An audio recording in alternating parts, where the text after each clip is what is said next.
Oh yeah, I mean, he can say whatever he wants to say, but I'm going to do whatever I want to do regardless. You know, I mean, if he doesn't get what I'm doing, then that's fine. I mean, people aren't going to get what you do, aren't going to get what kind of music you want to do or what artist you represent or whatever, and that's great. If he feels that way, that's fine. But I mean, regardless of whatever he says, I'm going to do whatever I want to do. You know, if I want to come out there with fringe jacket and snakeskin pants and all kinds of stuff, then that's what I'm going to do. If that's how I feel like what I want to do for a performance, I mean. But, regardless, I mean, I had a blast singing tonight and, so humbled and blessed to be able to sing again. And, it was just an amazing experience. I got to sing it, yeah.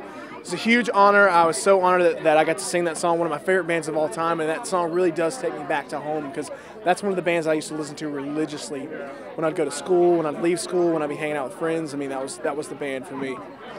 You know what? I have no idea. It's just the music, the musicianship is incredible. That's three guys, power trio. Geddy Lee's voice is so incredible.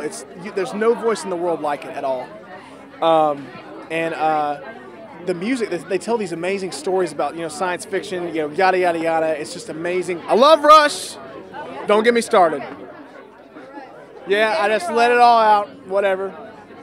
And I just had a blast. It's such a huge release of energy that I have when I'm doing it. I let it all out.